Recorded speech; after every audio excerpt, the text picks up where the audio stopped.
This is Courtney Gaines, Malachi from Children of the Corn. You're listening to the listening to Timo and Harley Show. All right. Welcome to the Timo and Harley Show.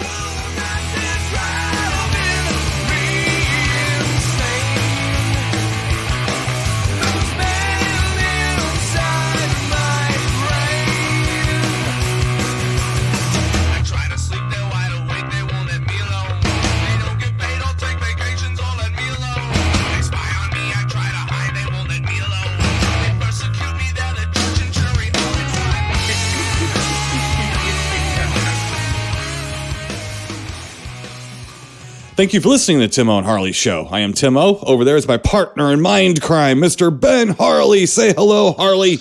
What is happening, people? Ben Motel Hell Harley. That's me. Farmer Vincent. yes. Are you hungry? Farmer Vincent? Yes. Did you use preservatives? Yes, I did. Yeah. What a fun movie. Boy, it's been a long time since we reviewed that one, isn't it? Yeah. You know, Tim, that was just one of those movies back from the, in our wheelhouse, I guess kids too, that just, to me, it was bigger than Chainsaw Massacre and stuff like that. To me, it was. It just was, and not that, and we've had this conversation before, like it took me a while to warm up to the original Chainsaw Massacre because I was a part 2 fan and I didn't really get it as much when I was younger, but man, Motel Hell was just one of those that was like, I don't know. It was just when you talked about it, it was just like Motel Hell. If you see Motel Hell, and I'm not trying to compare it because Chainsaw is a way better movie. Okay, I know that. But man, it was to me, Motel Hell. Yeah, it did. It was just, I don't know, man. It was just one of those movies. That was my Chainsaw Massacre, I guess. Maybe does that sound right? Yeah. Well, it was a mysterious movie, Motel Hell. Yeah. What is it about? What is the threat? What is going to happen? All you knew was a motel, and it really was barely a motel. And that's what's funny too. So the thing is, it's like so you don't know, and then you get into it, and you're like, is it a monster? Is it a killer? And then once you get into it, you're like, what on earth is going on? And then it has a lot of dark humor in it. It does, yeah. To the point where it makes you uncomfortable. Like, am I supposed to find this funny, or is this bad? Like, is this a bad movie, or does it know it's funny? So it really kind of it's disconcerting in a way, And I don't know. Just seeing John Ratzenberger, buried up to his neck. Yeah, good stuff. What a great strange film, Mr. Ben Harley. Yeah, love it. Yeah, so we are now officially into 2021, Mr. Ben Harley. We are done with all the holidays. We're done with everything. Now it's time to get boring. Boring. And I'd like to welcome in the boring deep thinkers. Yeah. If you're a deep thinker, it's time to have a boring year, right? Yeah. Oh, please. Right. Yes, please. Well, we got a good surprise here for the listeners, Mr. Ben Harley. Not really a surprise. We've been telegraphing this for a month or at least. Yeah. So but we graced our audience, Mr. Ben Harley. The deep thinkers were graced with a wonderful 3-part interview with Mr. Jerry Chandler from Synapse Films. And I had been threatening to have our old pal, Mr. Marc Diamond from the Dwarves back on the show to talk about Sharksploitation. Well, that's a threat for sure. It sure is. And I have made good on that threat, Mr. Ben Harley, because we are about to sink our beady little teeth marks into an interview here with Mr. Marc Diamond that I conducted this past week about some Sharksploitation movies. Now, so what we did is, this is basically just kind of a general breezy little conversation about Jaws ripoffs, and it's not just shark movies though. So it's mostly like, we kind of discuss about how, and I think you'd agree with this, Jaws not only did it usher in the Sharksploitation movies, but it really ushered in the nature run amok movies, and it sort of is the mark in history where we went from, at least in my opinion, from big bug movies, atomic, to almost unnaturally big regular animals. Yeah, like Jaws, like grizzly, like alligator, things that are like big versions of a normal creature on the face of the earth. And Mark tends to agree with that. So we kind of just go through all of these, not all of them, but a lot of these movies, and discuss what we liked, what we didn't like, what we did like about things. Of course, we had to get into a little debate about Jaws 3 and 4. just to prove what nerds we all are. Yes. You poor guys. You poor fellas. Yes. Yeah. But so, Mr. Ben Harley, as a 2021, please be boring. Please be a boring year. I just want a boring year. As a 2021 gift to our deep thinkers for sticking with us, Mr. Ben Harley, we have returning guest, the Fresh Prince of Darkness from the Dwarves himself, Mr. Marc Diamond. So, Marc Diamond. Let's jump in, Mr. Ben Harley, with that interview. Let's do it. All right, buddy. Here we go. Okay. I'd like to welcome back to the show the Fresh Prince of Darkness himself, Marc Diamond from the Dwarves. Hello, Marc Diamond. Hey, Tim. How you doing? Thanks you for having me back. I'm doing great, and thanks for being on. And so we're having you on because we were talking a little bit about some Sharksploitation movies, and I think both of us had gotten the movie Cruel Jaws that Severin put out. And they put out, to my knowledge, would be the first, although it's a quaint documentary, the first little documentary I've ever seen that kind of hones in on what's called Sharksploitation films. And I thought this would be a great opportunity to discuss some of these because Harley and I like these movies a lot. We talk about them. And I thought, let's bring in Marc Diamond, who also loves these movies, to get a different take on them and give your opinion on them and stuff. So let's start, because I think we all can agree that we all started with the Sharksploitation stuff because of one movie, and that's Jaws. Is that how you kind of jumped on board with getting into like the Sharksploitation? It's funny because I've actually gone back to see if there was shark movies before Jaws. You know, I guess there was that Whitewater, White Death, which I hadn't seen as a kid. Mm-hmm. So for me, it was Jaws. And I remember I read the book like 3 times. So when did the book come out? I was born in 68. So I was probably, the movie came out, what, 75? Yes, came out in 75. So I do not know when the book came out. And, it was a pretty big book. And I read it so many times. And then when they made the movie out of it, my parents went and saw it. And, they said it was great. And I begged them to see it. Like, you have to let me see this movie. And my mom said no, because when we used to go to the beach a lot.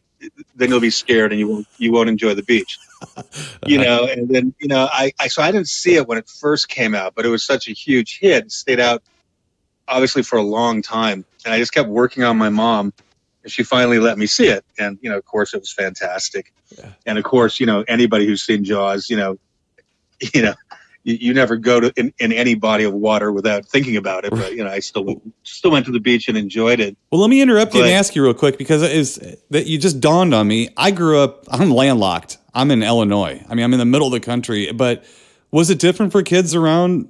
Because you grew up in L.A., right next to the ocean. Was it different with kids being able to go see it because of that? I would think so. I was pretty young, so I don't really remember. But my folks had a swimming pool, and I didn't have a fear of the pool. But when you'd swim at night, you always thought there could be something in there. Sure. We lived about 20 miles from the beach, but, we'd go. My grandparents lived on the beach, so we'd be at the beach quite a bit. I never really thought about that. I didn't think about the idea of being landlocked. You know what I mean? Right. Yeah, we went to the beach a lot. That was my mom's fear. My mom was very cool, she would take me to these movies, and she just didn't want me not to enjoy the beach. Sure. But Jaws was a real game changer. You could spend hours talking about why it was actually a good movie. Everybody knows those stories. One of the reasons you're on the show too is we realize and recognize we all like a lot of the same movies. And one of the movies that Harley and I really like, and I know you love, is Creature from the Black Lagoon, which is an aquatic creature, not a shark at all. But do you see a correlation between Jaws and the creature? Well, even as a kid, and Spielberg's admitted it too, there's those shots in the creature where he's looking up at Julia Adams, which basically, they did in Jaws with Chrissy swimming in it. So, I think there is a correlation. It's all, like for your DVD. Love of it, though, like your personal love, do you see a connection between those two? Because you love that movie. I know you do. And is it, do you think it's the water I think there aspect? You have a limited amount of characters who are on a boat having to do battle with something that's in the water. So in that sense, yeah, it's somewhat similar. Creature from the Black Lagoon is like my all-time favorite movie. And obviously Jaws is up there too. Jaws was just, I mean, as a kid, I mean, I had a neighbor who had like a little Super 8 camera. We tried to recreate Jaws with a little rubber shark. And, we couldn't blow it up, but we tried to light it. I wish I could find these movies. My neighbor probably has them. We made a whole Jaws thing. At the end, I think we managed to get the shark to catch on fire, but it never exploded. You could probably have them released on a Blu-ray. A Blu-ray company would probably put them out in special edition with special features and everything these days. I mean, they're mining some stuff. I mean, Jaws was just, it was on HBO the other night. I sat down and watched it again. You can always sit down and watch Jaws. Right. And so it did give birth, though, to a whole subgenre of films, the Sharksploitation. And I think we watched all these movies too because we wanted to have that experience again. Yeah, and then you get into there's the really good ones. Mm-hmm. There's the ones that are crappy but entertaining, and then the ones that are just pure. What are some of the ones you like? What are some ones that you would consider good? Well, Piranha's good. Yeah, but Piranha's also very tongue in cheek. Mm-hmm. Piranha was the obvious. It came to be because of Jaws. It knew that, and it handled it well. But it's also a good movie. It's well made. Joe Dante's good, and I really like Piranha. Orca was like the big budget try to rip off. I like Orca. I love Orca. Yeah, me and Ben both love Orca. Orca's a fun one. I mean, for me, we sort of discussed that. Like, I think Grizzly is a great Jaws ripoff. Sure. Because it's the exact same story. It's 4th of July weekend. They want to keep the park open. Something's eating the guests, and there's a Hooper. Right. Who's the bear expert. Right. There's a Quint and there's a Brody. So it's I always really love that movie. I mean, it's a bear, not a shark. Some of the ones that would come out, there's a whole bunch of them, like The Last Shark. I remember seeing an ad for it, but by the time it was going to play, Universal had sued to keep it out of the theater. So I never got to see that. Right. Until it came out like on a DVD. Did you always remember that movie titled Great White? I never heard The Last Shark until the DVD title. Was it called Great White? Yeah, maybe it was Great White. I remember seeing an ad for it, and then it never came. Right. I mean, because now if you maybe it is the lawsuit problem, but now every time I see it, it's called The Last Shark. But I remembered it called Great White when it came out. I think you're right. And pre-internet, you just don't know what happened. It's just there's no way to look up what happened. That movie. Now we know that they got sued and they couldn't show it. The ones that I always remember, but. I was a kid, so it came down to whether they played near me. Was the movie Barracuda, which is an obvious Jaws ripoff that I never saw until a couple months ago. Mm-hmm. I remember seeing ads, but the theaters near me and what was in the realm of my being able to ride my bike to, I never got to see that. And that movies like that would come and go. Mm-hmm. They'd be in, they'd cash in for that first couple of weekends and then they'd just disappear. And then I remember a lot wanting to see Tintorera, which I remember seeing, again, the ads for, but I never got to see that until you sent me a copy of it. I do remember seeing Tentacles, which I believe had, who was in there? There's somebody really Henry big. Fonda. Henry Fonda. Was Angela Lansbury? Yeah. No. Not, it was Shelley Winters. Shelley Winters, yeah. Shelley Winters, and I think, John Huston. Who was the other guy? John Huston was in it. Right. I remember seeing that, I believe, in the theaters, and that was just awful. Yeah. That was an obvious Jaws thing. I think that was Italian, right? Yes, it was. Oh, yeah.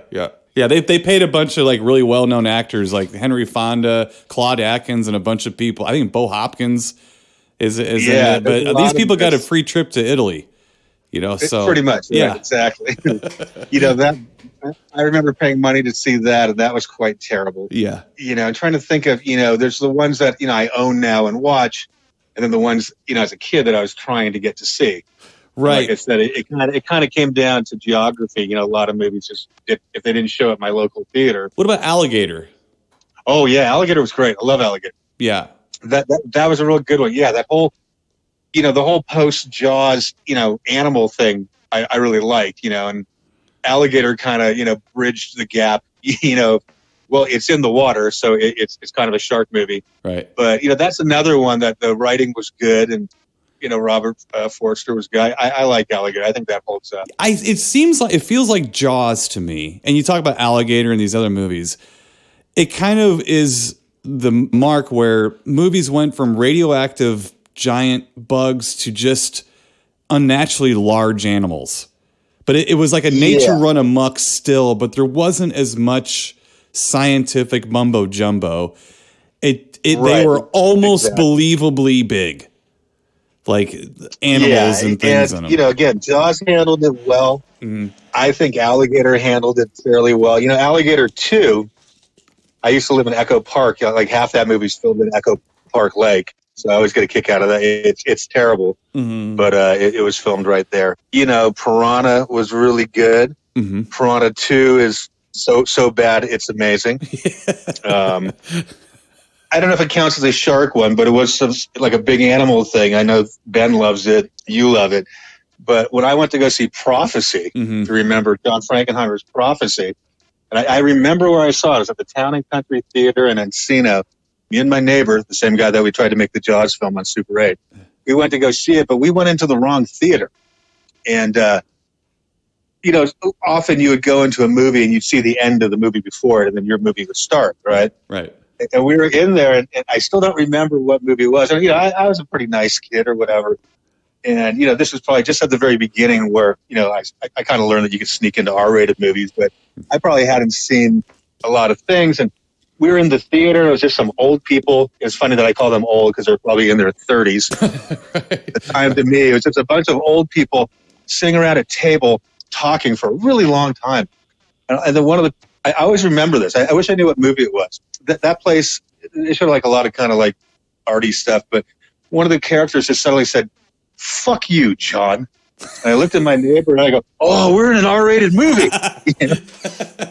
And then we also realized that, you know, we'd been sitting there for 15 minutes. So by the time we went into the correct theater, the first time I saw Prophecy, I missed the opening scene. Oh, no. Yes, I actually had to go see it again. And, you know, that's a whole different conversation. But, you know, just the idea of, you know, seeing something like that. Right. I don't know.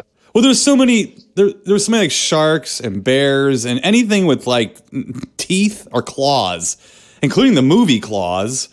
Prophecy.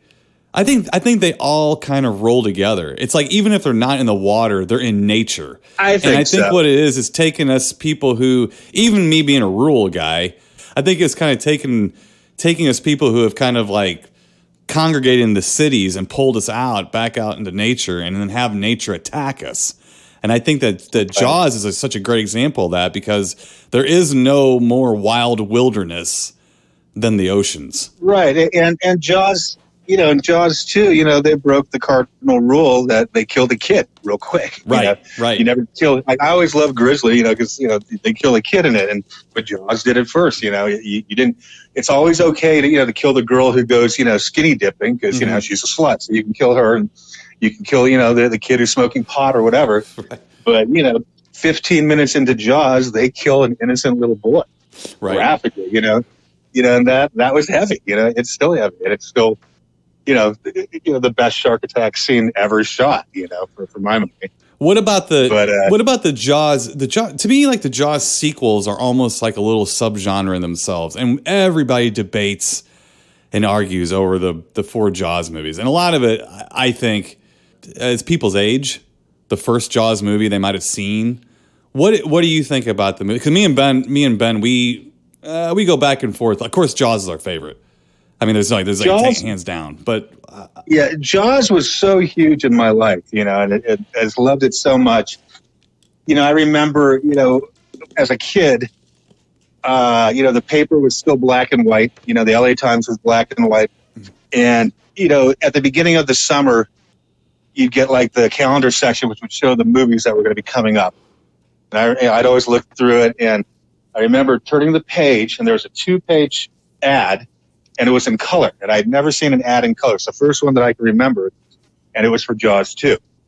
And it was a color ad which just said, "Just when you thought it was safe to go back in the water," which is, you know, one of the greatest, you know, right, advertising catch things ever. You know, and of course, I was just, you know, so excited. You know, Jaws 2 isn't that great. It has a couple scenes that work, but I remember just the excitement that I felt. You know, and I saw it the day it came out. I saw Jaws 3D in 3D the day it came out. That was horrifying. And I saw Jaws. I saw Jaws 4 in the theaters the day it came out. I saw all these in the theater too, so I'm with you. I feel it. And Jaws 4, I had heard about it, like in, reading stuff, like people would hiss at movies that they didn't like. I figured that stopped happening like during the 30s. I had never actually heard people hiss at a movie when that shark blew up for some reason when it got run over. At the end of the movie, people hiss. I'm like, oh, that really happens. People hiss at a movie. That said, I will watch Jaws 4 any time before I watch Jaws 3. That's amazing. Me and Harley go back and forth over this too, because I think Jaws 4 is an insult to humanity. I think my problem with Jaws 4 is it's boring to me. Where Jaws 3 is ridiculous, but it's not boring to me. It's silly. Now I did see it in 3D, but the 3D is that it spent so much time showing you a movie and then all of a sudden shooting a reed right between your eyes, and then it would show you some movie, and then it would just throw something in your face. I don't like that about 3D movies. I like the depth, and I don't mind things coming out at you every now and then, but they were doing stupid stuff in that. No, it was terrible. But Jaws 4 is an abomination, but I find it entertaining. Whereas for me, I 6 minutes into Jaws 3, I just fall asleep. I just don't care. I don't care about the people. I hate it. I hate everything about it. It's just very boring to me and not fun. Jaws 4 is absolutely horrible, but I think it does, for me, it falls into that. It's so horrible. It's great. I mean, I find it more entertaining. I'll watch Jaws 4. I won't watch Jaws 3. What about some of the really bad ones? You mentioned Tintorea. I found that one to be just like, it was more to me like a softcore porn movie.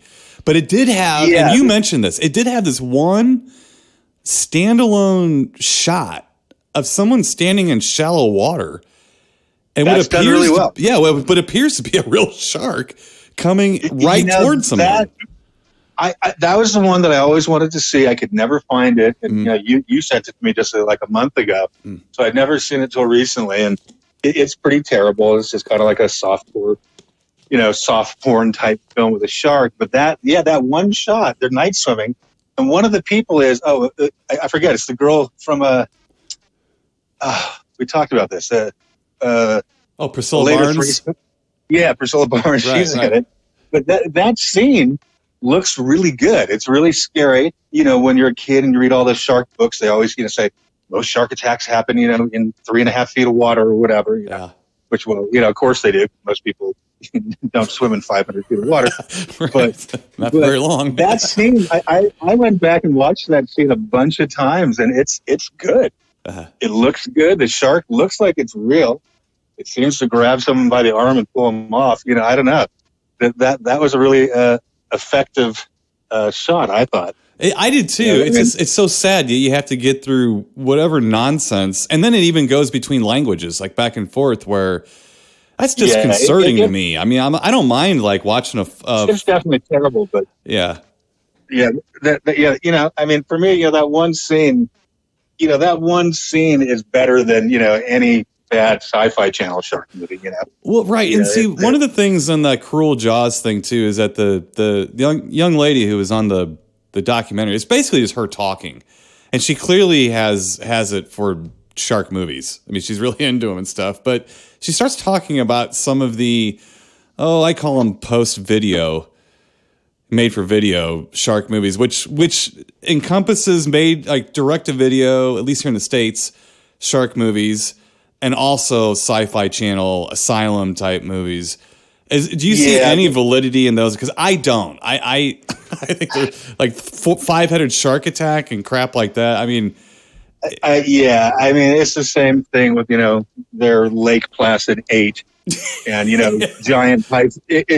It's the same as what giant python versus sharktopus or whatever. And those are all horrible. I'm sure that there's one in there somewhere. There has to be somebody who's made light of it or did something clever in it, but I've yet to see it. You know what I mean? Mm-hmm. Like you can watch Piranha, and you can just tell that Joe Dante was a smart guy, and he's making very tongue in cheek, wink wink, and it's fun and it's good. I've never seen anything clever. I mean, I just call them sci-fi movies, right? But all those type of movies, I can't really do it. What about Lake Placid? You mentioned Lake Placid. That's kind of I love Lake Placid. Mm-hmm. Lake Placid, the first one, is fantastic. Mm-hmm. And it's great because, there's always the problem of trying to, make a big statement and make something good. Lake Placid from the onset is we're making a B movie about a big alligator, but it's funny. It's written well. They got good people in it. Brendan Gleeson's always fantastic, Right. and it's fun. I mean, all the sequels, fall into the sci-fi. Right. Well, also with Betty White. Betty White being in it. I love Betty White. Sure. Right. But Lake Placid is a fun movie. Actually, when you think about it, because obviously, the crocodile genre and big alligator thing, it's probably spawned from Jaws. There's probably better quality crocodile movies, or more of them than, well, I don't know, like the movie Rogue, the Australian one was pretty good. Mm-hmm. That movie Primeval, that was done well. Some of those are actually, fairly good. Most shark, I don't know. I mean, I like of recent shark films. I thought The Shallows was good. I like that. Mm-hmm. What about the Meg? What about the Meg? My daughter wanted to see it. We went. To me, that's a sci-fi movie. Mm-hmm. It felt like a Sci-Fi Channel movie, but with a bigger budget. And they never really committed. Jaws. In Jaws, they did kill a kid and they let the shark eat a dog. In this same movie. Yeah. Right. Yeah, and the Meg to me. It's a fun, silly popcorn movie, but it looks terrible. It feels like a sci-fi movie. And, they won't even commit to eating the dog or a kid. So I didn't really like it. Yeah, that was an interesting one. When it came out, it was an interesting little, small talk conversation at the horror conventions because it was such a big movie when it was coming out. And it looked fun. And it was really interesting. Everybody pretty much had the same reaction when I asked, did you like it? And they looked at me like they didn't want to commit. They're like, well, it's big, it's dumb, it's not trying to be something it's not. And everyone was struggling to even know if they liked it because I think you kind of hit on something. There's something missing. There's something not there. I don't know what it is about the movie. I don't know if it's because it's a international co-production. There's a weird push and pull to it. I don't know. It's just like some of it I kind of liked and some of it I didn't. I don't think I'm ever going to like CG sharks. I just don't think I'm ever going to like them. Yeah, I mean, the Meg kind of like, which is weird because the example that I'm going to give, I can't think of any merchandise, but it seemed like one of those movies that really only was made to sell toys to kids or whatever, but I can't really think of any Meg merchandise. It just...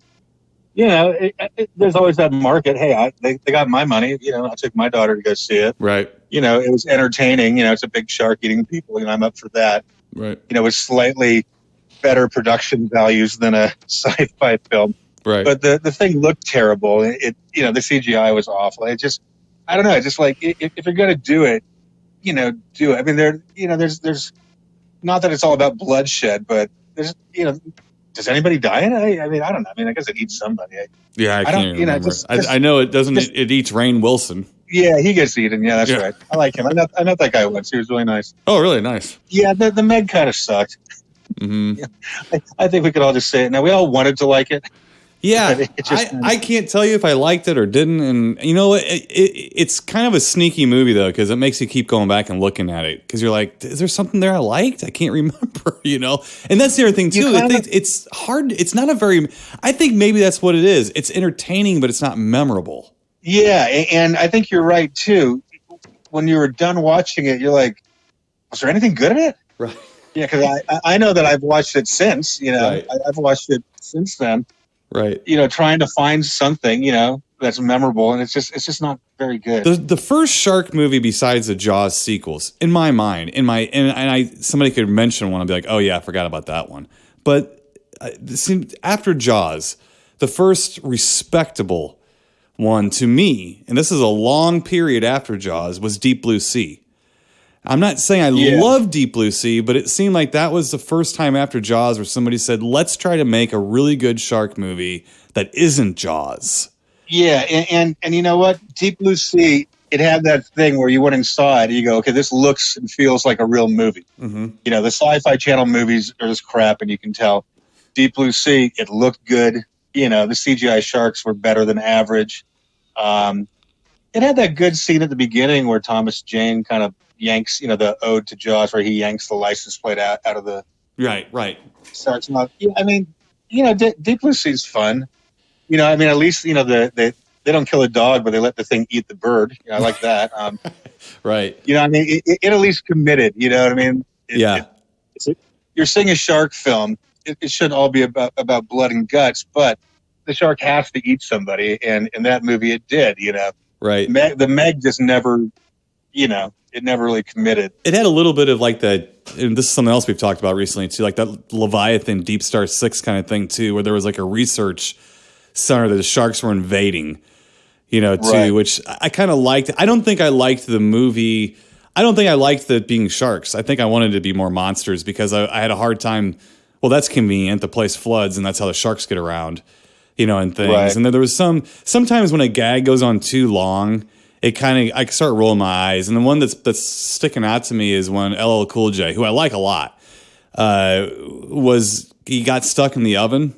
And then, right. And the shark was trying to come in the oven. And it was cool, but it just kind of felt like it got no bad metaphor and pun, whatever intended, but it got a little long in the tooth. It was a little bit like, okay, that's enough. That's enough. I get it. It's a good gag, but it's over. And the whole movie felt like that a little bit to me, like a little overblown. Yeah, I mean, I'm with you. When it came out, I went and saw it. I was happy that it was a big budget. Someone had said, hey, let's make a proper shark film. And it didn't nail it, but, the storyline's plausible, I guess. And, right. Well, besides Jaws, what's your favorite Sharksploitation movie? It can be any of these, by the way. It doesn't have to be a shark. To me, the nature run amok movies, for the most part, could all be tied in with these. But as close as the Sharksploitation you can think of, what's your favorite that is not Jaws or one of its sequels? I liked Piranha, and I also thought that the remake of Piranha was a lot of fun. Aja Alexandre did. It was just all over the top gore and boobs, but its tongue was in cheek. I thought that for a remake was done well. Right. Piranha's good. Alligator's good. Orca's good.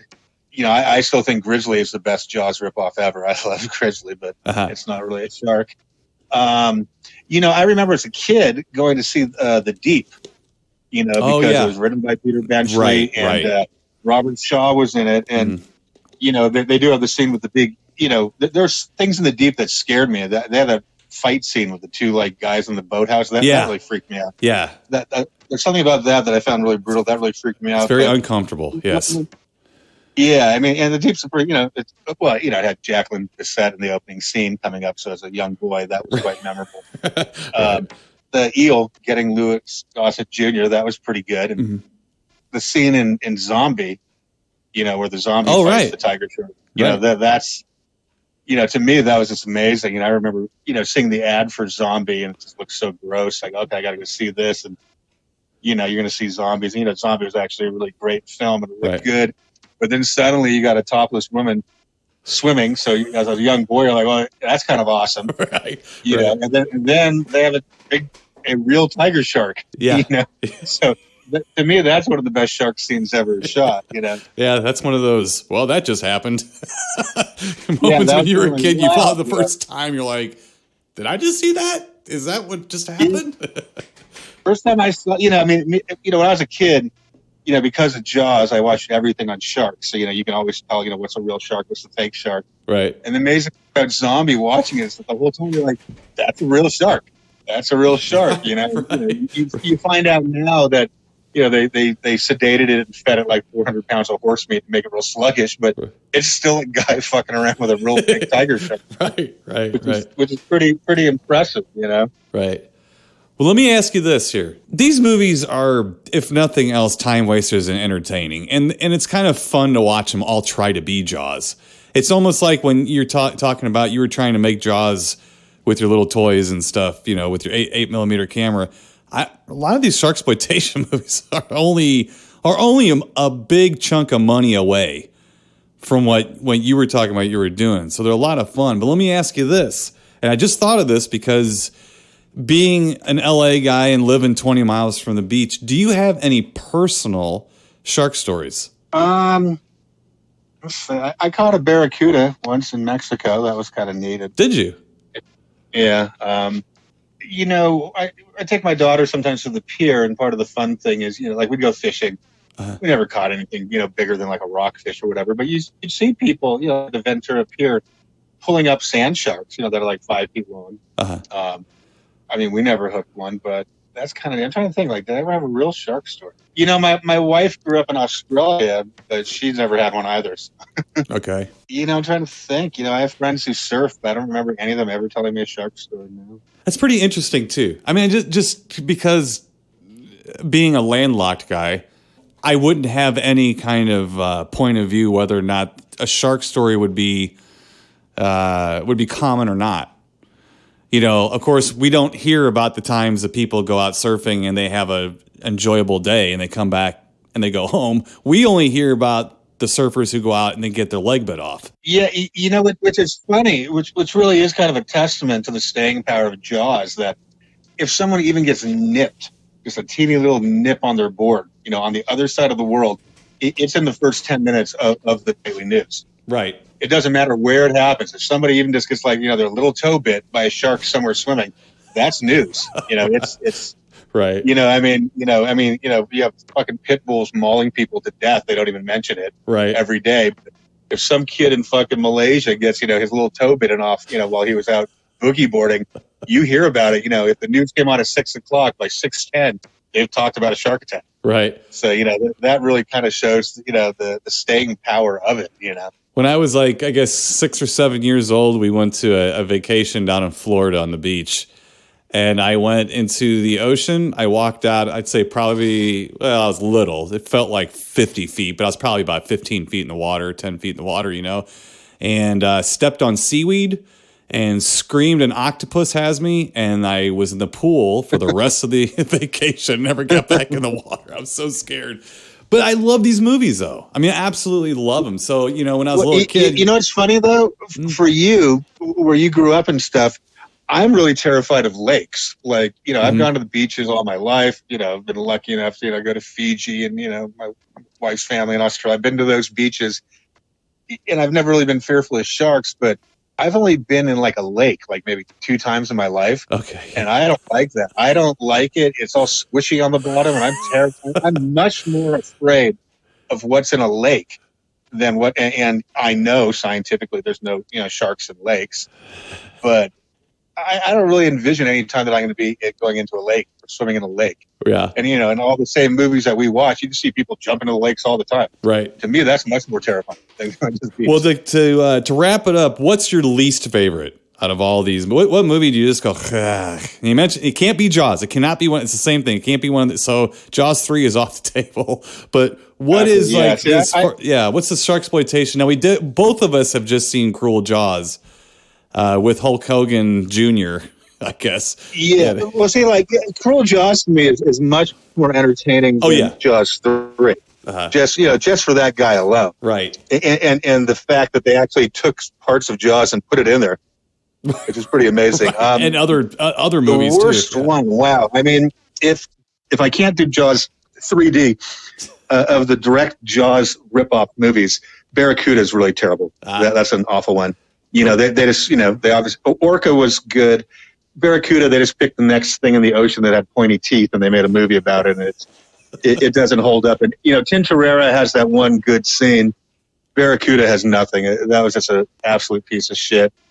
I watched one of the Deep Blue Sea sequels. I can't remember which one, but it was unwatchable crap. What about Mako? Yeah. What about Mako, the Jaws of Death? I never saw that. I actually have not either. And I think it actually has a psychic connection. The guy has a psychic connection with a shark. But you know what? It's funny you bring that up. Is I recently purchased and read the Jaws 4 book. Jaws the Revenge. And that has a whole voodoo connection of why the shark's after them. Oh, no. Mike Brody, the guy. Yeah. He was in like some kind of spat with a local voodoo guy, and the guy put the voodoo hex on the shark to try to go after his family. It makes more sense than the movie does, though. It kind of did. And Hoagie is working for the DEA, tracking down drug dealers. Oh, well, that's no fun. But, I always wonder, like, how many planes are they going to let this guy crash and keep getting another plane and a job? He didn't seem like, you know what I mean? Right. Those little planes are expensive, and he keeps it in the book, he's getting money from the DEA to try to track down this drug smuggler. Mm-hmm. So the book is actually a little better than the movie, but it has a whole voodoo element. What is it called? The Hugon? The Hugon? I don't know. Whatever the voodoo guy kind of takes over the spirit of the shark, and that's why it's trying to track down the Brodies, because he hates the Brodies. And at one point in the book, Mike Brody's little girl becomes possessed. Oh, no. But then they go to another voodoo person who gets the hex off. I'm not kidding. Oh, God. All right. Well, hey, I'm kind of surprised that stuff didn't make the movie, but I kind of wish it would have now that you talk about something like that. Would have been way more entertaining to see that. I don't think it would have been any good. But the book is better than the movie. So, which isn't, the bar's been set very low. You need to walk around telling people that. You like Jaws 4? The book was better. Yeah, it's sad. That snobby thing. That's how I know that I'm a true Jaws fan, because I purchased, owned, and read Jaws 4. All right. Well, on that note, Marc Diamond, thank you for taking time to talk a little Sharksploitation.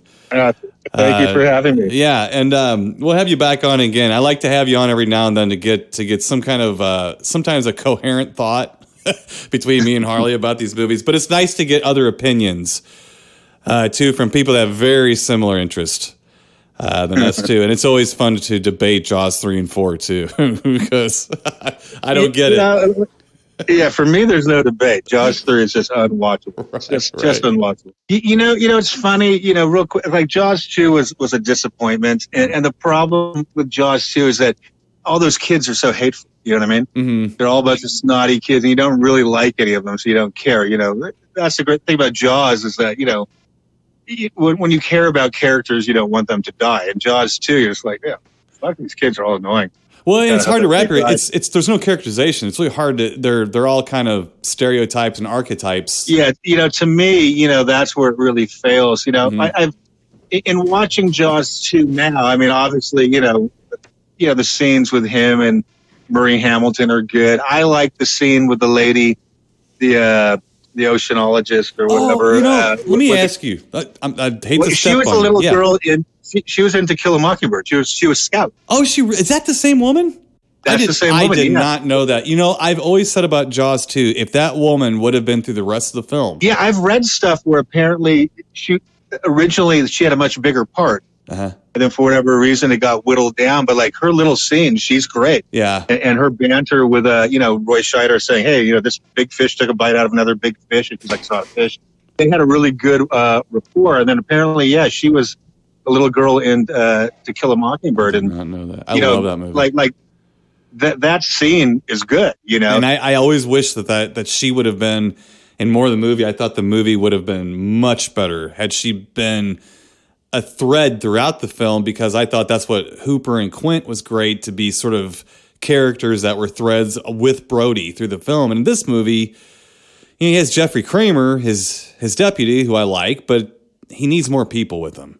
Yeah, I'm sure that I've read someplace that originally she was supposed to be like, the Hooper character, and there was more for her. And for whatever reason, it didn't get done. But, that scene really stands out as like acting. This is good. Right. It's two people that you give a shit about who are having an interesting conversation. It never comes up again during the whole course of the film. Right. Well, it was a huge mistake not to have her. So, but Mr. Marc Diamond, it was not a huge mistake to have you on the show, because, again, this was a lot of fun. Thank you very much. And let's see. I'd ask you what the Dwarves are doing, but you're all of us band guys are kind of sitting around waiting for the world to open back up. So doing nothing. Haven't done anything in a year. Right. Well, hopefully next time we get you back on, things will be opened up a little bit more, and we can talk about a couple shows that you have coming out. I hope so. That'd be nice. And I'm ready to come back out and to play and to see you guys and do everything, so I can't wait. But still, thank you for being on this show, as always. And we will have you on here soon. And take care. And to you and your loved ones, have a Happy New Year. You guys too. Best to Ben, and thank you for having me. Mr. Ben Harley, Marc Diamond. Marc Diamond. The Dwarves. Yes. Thank you, Marc Diamond. Yes. Thanks, Mark. And, yes. You know, I like a good old shark exploitation movie as much as the next fella. So I appreciate you guys also doing that interview. Yeah. Well, I knew the whole time we were doing it, I was like, this really ought to be Harley doing this, except Harley doesn't record. He doesn't record things. He doesn't do the interviews. So, but it was, I mean, you were definitely in there in spirit. Well, my point is true, and I'll reiterate my point from the interview is that me and you talk a lot about this stuff, and it's nice to get a fresh perspective from someone who's very like-minded with movies. I mean, Mark likes a lot of the... No pun intended. Yes. Some of his... Freshness, yeah. Right. Some of his favorite silly films like Prophecy and things like that, if I may call them that. Yeah. We have very similar tastes when it comes to that. So I thought we could bring in maybe a half-sane person. Yeah. Pretty sad when I'm calling a member of the Dwarves a sane party in this this group here. You know, so I think that says more about us than him, actually. Yeah, I think so. Dwarves thought they were punk rock till they got around our mentality, right? Yeah. The hell are wrong with these guys? Yeah. So, but thank you, Mark, and it was a fun conversation about Sharksploitation movies. And Mr. Ben Harley, I'd like to say that right now, as we were sitting here in the space-time continuum, I am waiting for Grizzly 2 to arrive. Yes, the stitched together, re-released, somehow finished Grizzly 2. I cannot wait to see how that is. That's gonna be something else. I can't wait to see it too. Well, maybe I should take that back. I don't know. You've probably seen more of it than you already care to from the work print that we talked about a few years back. Yeah, we had quite a fun time watching that and had a fun conversation about We sure did. So whatever's in that movie, and a lot of the same stuff over and over because they use the same parts over and over. Right. Giant rock show. Oh. Not much bear, though. There's not much anything going on. I don't know what they stitched together, so we're going to find out for sure. So, Well, let's find out what we're going to think about our official film for this week, Mr. Ben Harley. Let's see here. From 1989, we have, I think this is the first official full moon movie. Like, not Charles Band, but Charles Band, I think, had Empire Pictures, and then I think and then he changed it. And a Roger Corman-esque kind of move, just changed the name of his company for whatever reasons. And went to Full Moon. So this is Puppet Master, Mr. Ben Harley, from 1989. Classic movie Puppet Master, ushering in the era of Full Moon. And this is, just to start this was supposed to have been a theatrical movie. I thought it was. I think a lot of people assumed this was a theatrical movie because all of Charles Band's movies up to that point, especially I guess I'm saying all of them. That's a loaded word. Maybe I could be wrong about that. But for the most part, his movies were theatrical. Dolls and things like that were shown in theaters. And so this was going to be no different. And then he decided it was supposed to be released in the, I believe, the summer of '89, but they actually released it direct to video in the fall, in October of '89. And according to Charles Band, it was because he could make more money simply by selling it direct to video. Okay. Well, there could be that, or there could be the fact what he doesn't want to say is nobody wanted to distribute it. I mean, who knows? So, I don't know that. But there you go. So the movie is Puppet Master. I'm sure we've all heard of this movie. Let me get out movie guy and give you a short storyline just to keep with protocol. I think most of us know what Puppet Master is. So let me get out movie guy here and give you a short storyline synopsis for Puppet Master, and then we'll get into ripping it to shreds. All right, here we go. Psychics find themselves plotted against each other by a former colleague who committed suicide after discovering animated murderous puppets. Okay, so we all think of Puppet Master basically as all these little interesting puppets, interestingly designed puppets, each one having their own weird little superpower, I guess if you want to call them that, or whatever. And they're just slaughtering people, basically. Well, this movie is more to do with, I guess, a group of psychics and one of the people that they're friends with, or one of their colleagues, as it says, colleagues, passes away, commits suicide, and they all basically get together. It's almost like a Reading of the Will movie. Yeah, almost, basically, where they all get together in this isolated hotel, the Bodega Bay Hotel. Yeah. And something like the Overlook Hotel. Yes, and they discover and they investigate, I guess, reasoning behind his supposed suicide. Right. Yes. And then they're being menaced by something lurking about. Mm-hmm. And that's pretty much the plot of Puppet Master. Mr. Ben Harley, I got to tell you, it has been a long time since I didn't realize until we sat down to watch it how long it's been since I've watched this movie. Yeah, you and me both. Okay, so quite some time. Well, how long has it been for you? Well, since you say 89, I'm going to say probably since 89. Or okay. All right. Yeah. So this should be interesting. It was like right when it came out on video. Around that time, yeah. Right. So this should be interesting. So so I'm going to hand this over to you.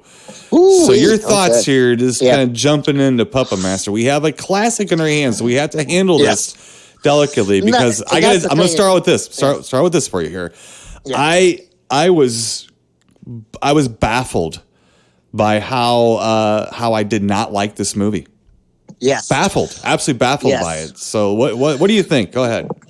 Well, that's kind of Tim. It's funny because kind of like Happy Birthday to Me, which we just reviewed. Same thing. I was like, I really don't remember a whole lot about this movie. Right. Like you think you did? I thought I did. I really did. Too. Yeah, me too. Mm-hmm. And I think a lot of it's just because of over the years and seeing a lot of different people that we know at the conventions and things like that like this movie or wear the shirts or talk about it and stuff. Mm-hmm. I including Charles Band himself.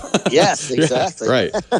I thought I remembered a lot more about this film, and I think it's just mostly because I remember more just the characters, the puppets themselves, than really the actual. Tim. I don't know. This movie's There for the longest time, I was saying to myself, "Where are the damn puppets at?" Right, I mean, at first, there's a guy. What's the gentleman's name? I know he played in. Because I just watched the star of it. Paul. The old. William Hickey. The old guy. Yeah. He's the guy. He is the grandpa. Angie was asking me. She's like, "Who is that? Why do I?" I'm like, I go, "Well, it's Vacation." Exactly. I said, "Well, it's William Hickey. He's in everything." And then I thought about it. I was like, "Oh, he's the grandpa in European or not European in National Lampoon's Christmas Vacation, which I'm sure a lot of people just watched." Right. Yeah. So he's Andre Toulon. He is the puppet maker.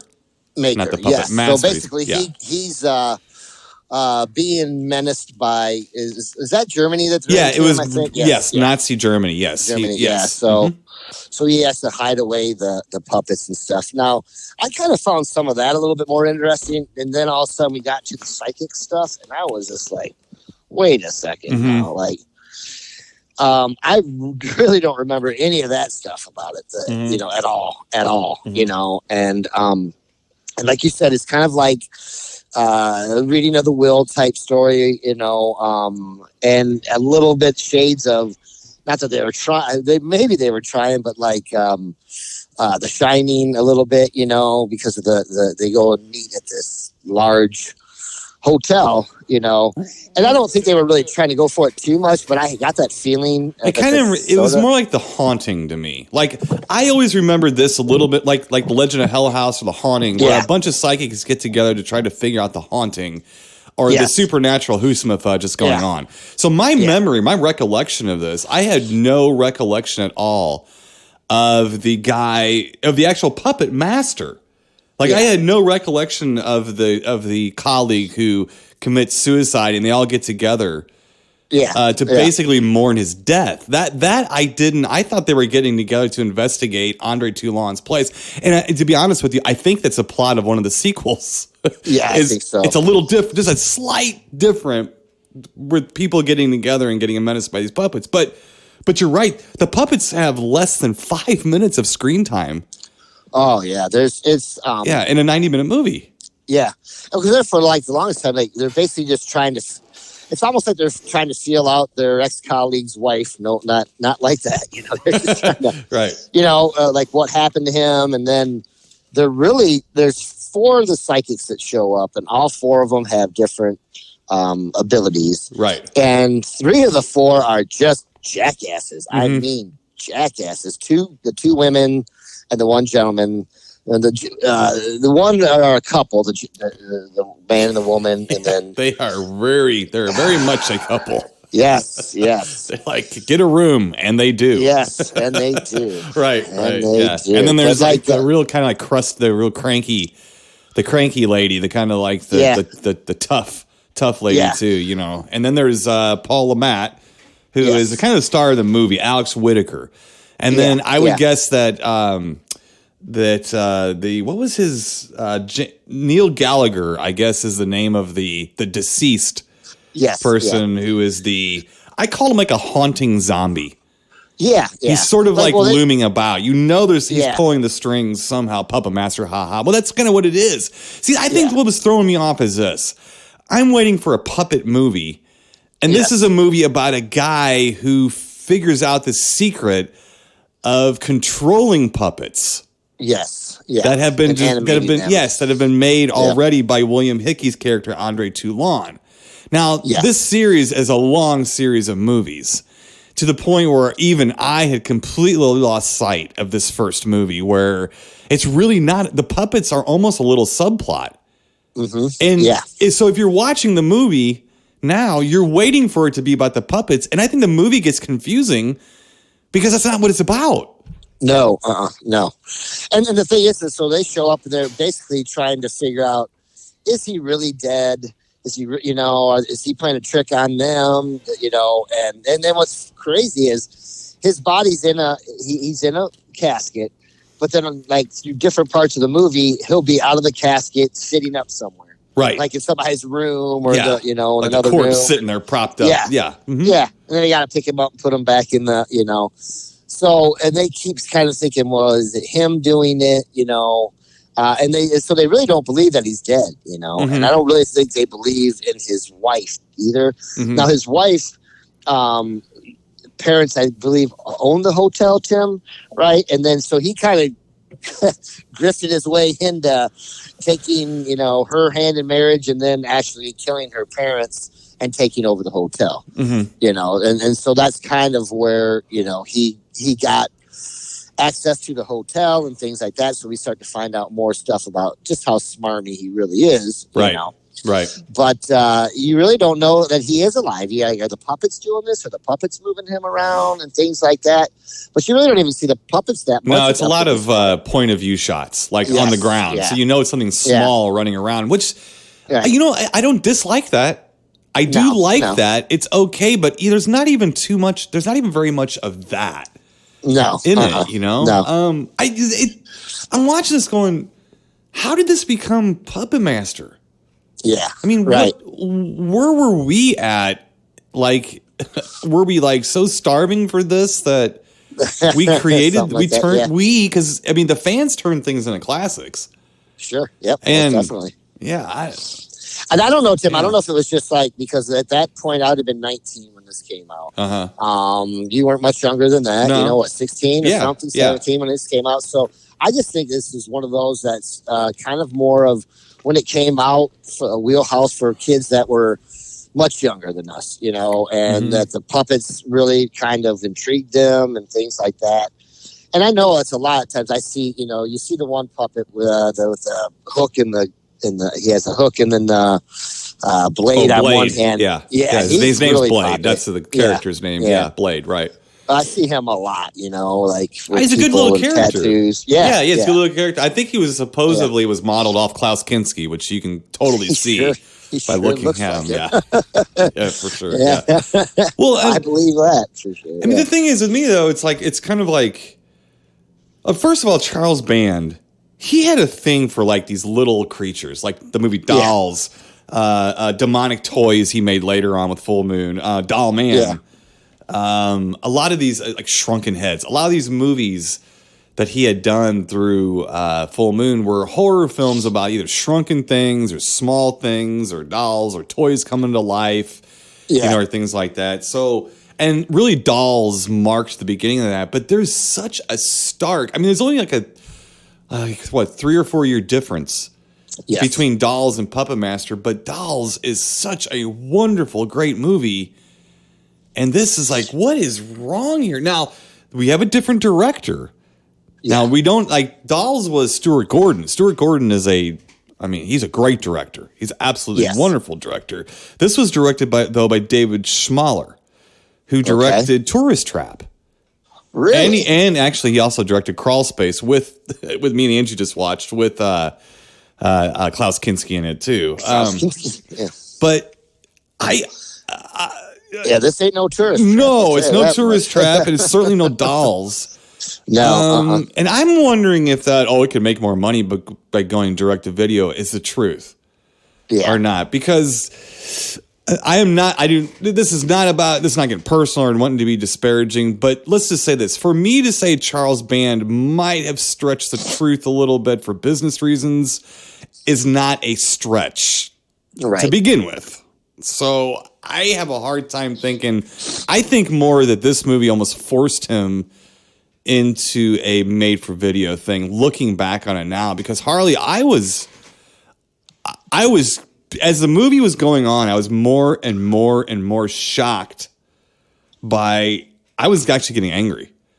I was really starting to think this movie's, not only is it not holding up, this is awful.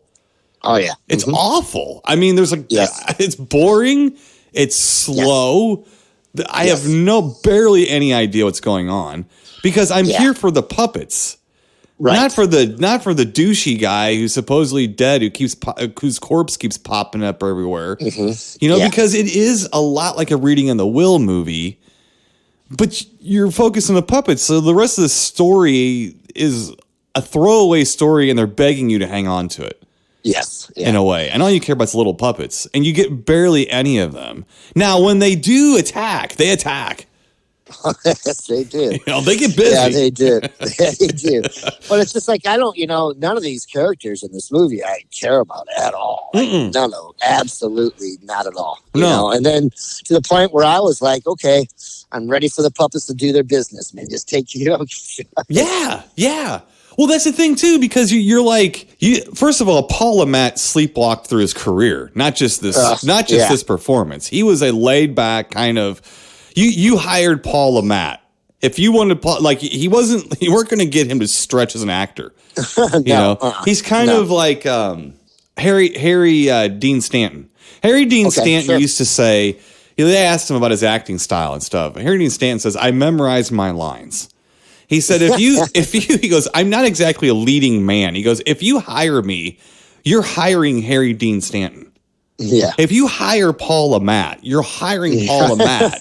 He is I don't know, like he's a guy you call when you need somebody to be a star in your film, in a way. And I'm not downing him. That's just what he is, or whatever. Yeah. And so I don't dislike him. He's in Strange Invaders, which is a cool movie. American Graffiti, of course, he's in and all that stuff. Yes. So he's in good movies, and he's got a good way about him, an easygoing kind of Midwest flavored laid backness to him that I actually like a lot. But he ain't doing anything for this movie. No, he's not doing anything at all. And then the other people in the film too are not doing anything. They're so wrapped up in their own little worlds. Yeah, the movie's spending time showing you like a quick stereotypical shot of these people's lives, and just makes you want to not like them, so you can stomach them getting killed by puppets, I suppose, because they're not likable. There's nobody likable in this movie. No, not at all. Not at all. Like not even the. I mean, even the puppets wife, are kind of likable. Yeah, they're kind of. I root for him after a while. Yeah, kill. Yes, but exactly. But even the wife, she's not even really all that likable. And there's a lot of stuff in here too, Tim. There are like some dream sequences and stuff, or like Paul Le Mat's character, like he supposedly sees things that are going to happen in the future. Or he dreams things, he's gonna, and he has the same dream like 2 or 3 times, and then we had to. The one time he sees it, and then we had to actually watch him go through the scene and then wake up thinking, that was a dream.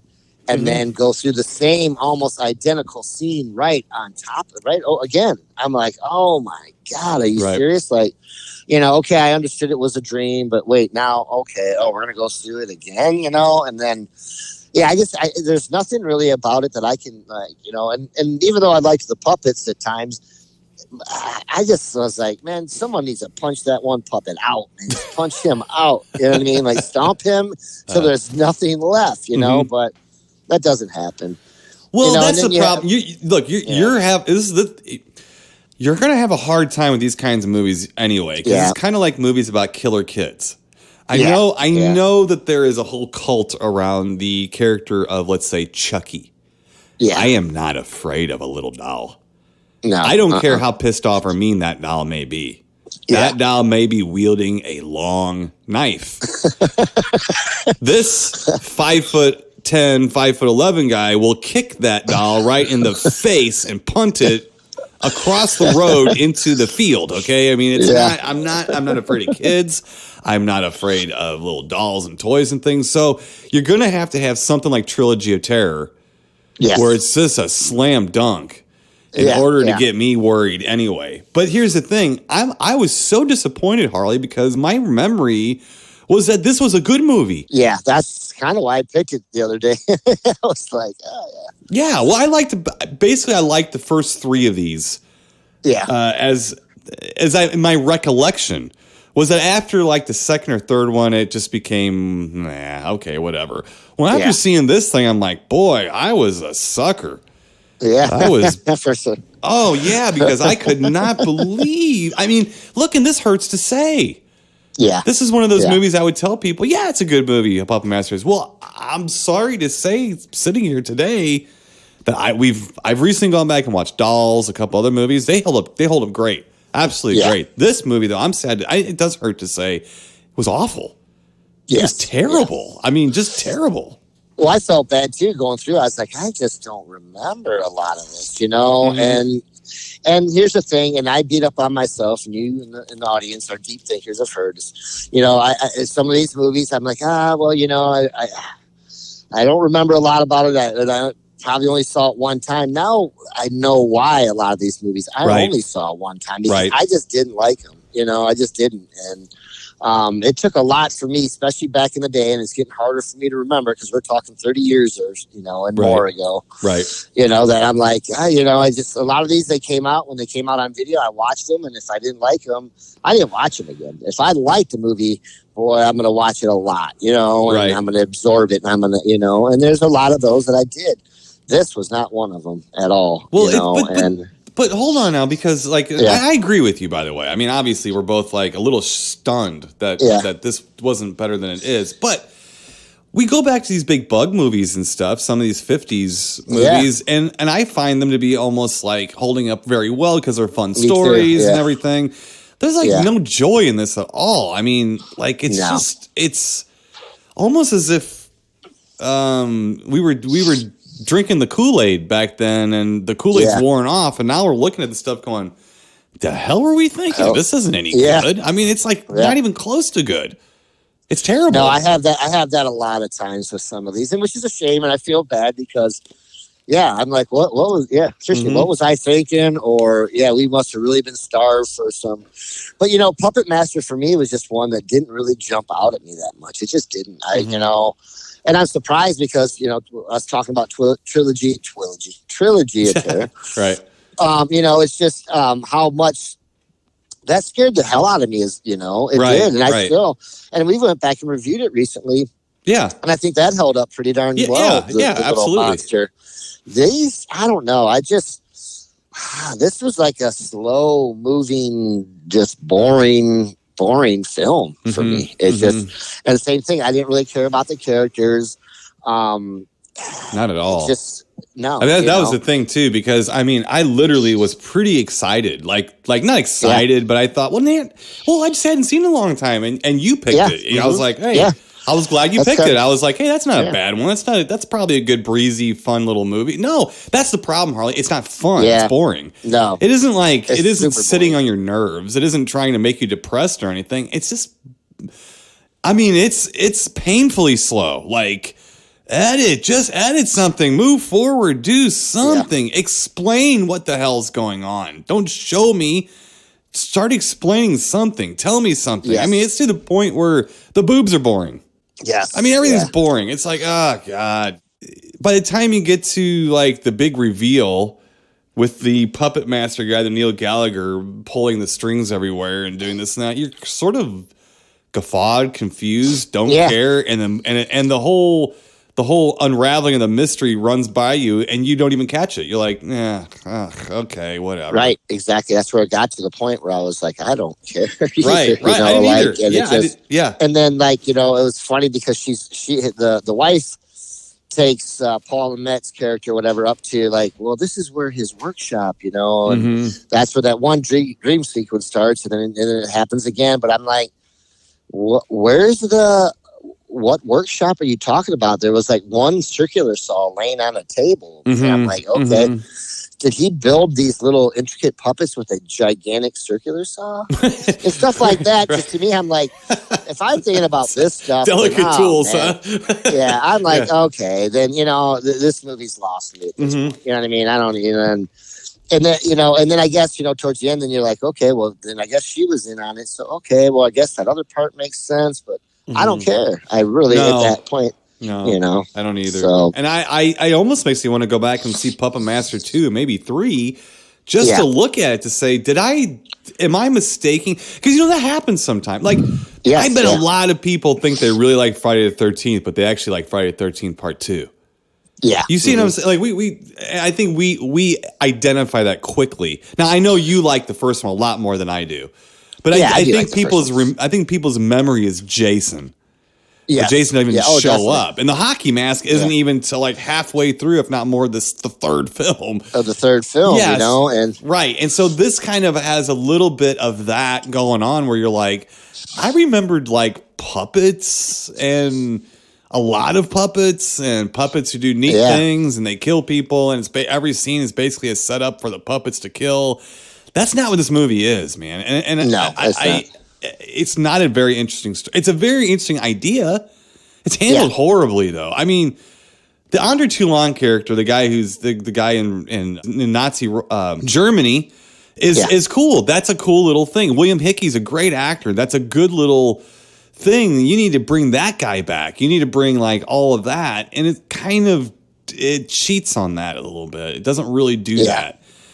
And I know the sequels kind of come back to the origin of it and stuff like that, but it's like, well, how convenient to leave that for another movie.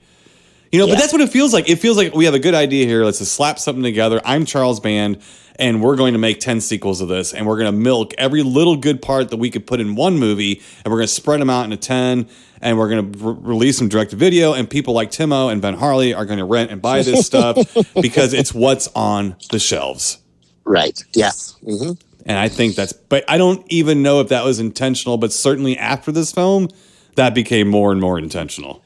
Yeah. And we started feeling the direct-to-video doldrums of some of these films, which now we have a little bit of. And to be honest with you, Harley, what do you think about this? And this movie notwithstanding, but I kind of see some of those direct-to-video movies being a little bit more like the 50s movies, where they're a little more fun because they're trying to do something wild and zany.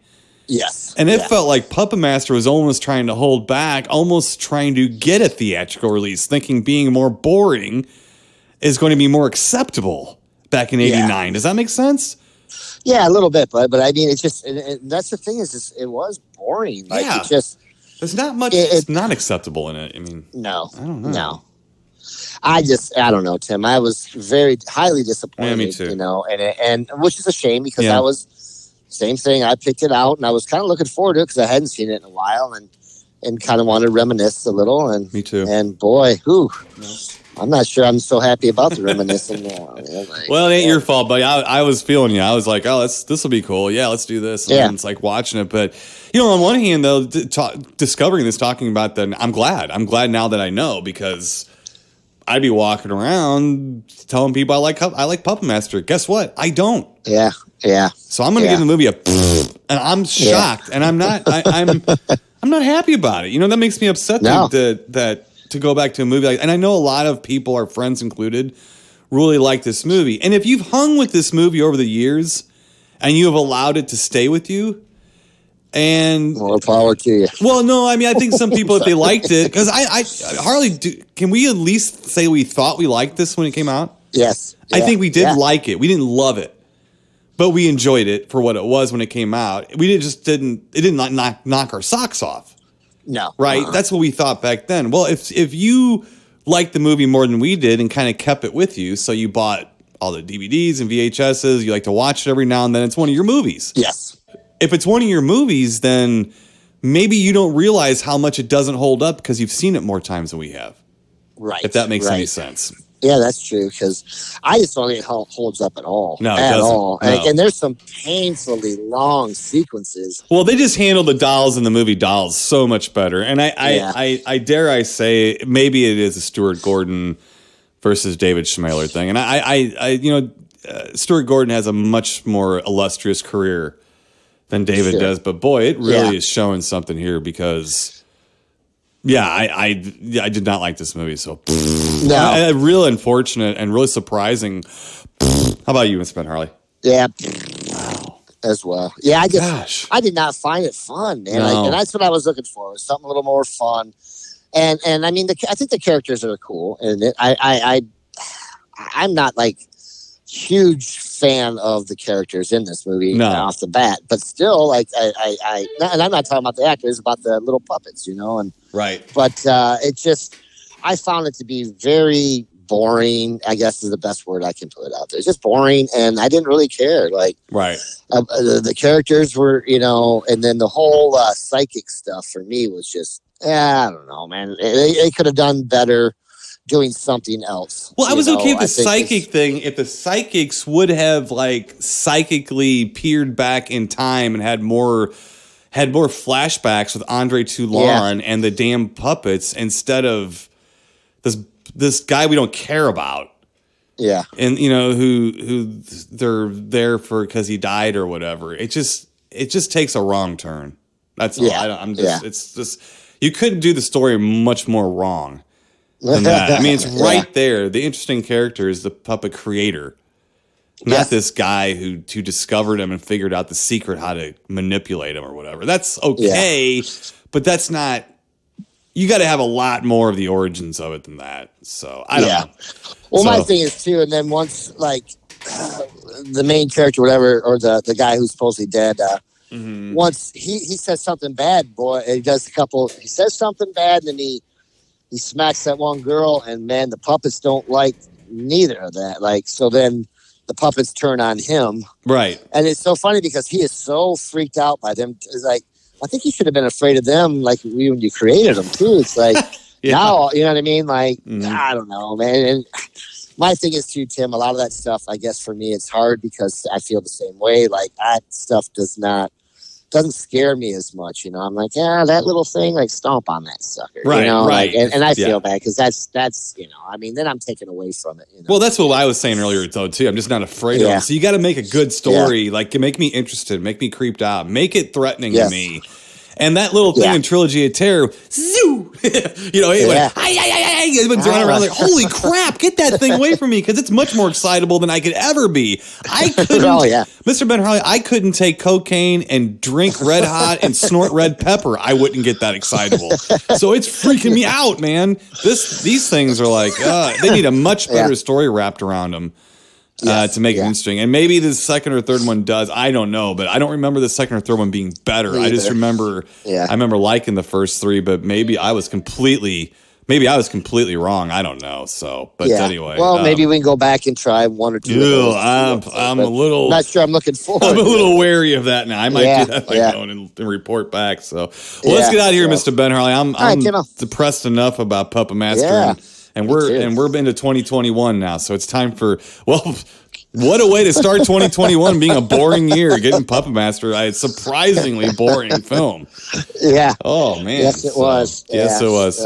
What a shame. All right. Well, I'm not sure we're doing next week, Mr. Ben Harley, but I do not believe we'll have an interview. So sorry, deep thinkers, but you're going to be stuck with just Mr. Ben Harley and myself for the at least foreseeable future. Jibber jabber from our mouths coming up. Yeah. So we'll have to get back to some things we've watched. I know we've got a few things that we've watched over the last month or so that we wanted to talk about. So we'll be digging into that stuff and talking about that. doing official films and being boring because it's 2021. Boring. It's going to be boring. Yeah. We want boring. We don't want excited. Well, I'm done with that. So Yeah. we want the Puppet Master of years, not the Trilogy of Terror years. So we've had enough of those. So, all right, Mr. Ben Harley. Yeah, we have, my friend. All you deep thinkers out there, be good to each other. Stay safe. We'll be back here next week, so stay spooky, and we'll talk to you then. Keep it creepy, people. You've been listening to the Timo and Harley Show, brought to you by ScreenPrintingFactory.com, your affordable one-stop solution to all your screen printing needs.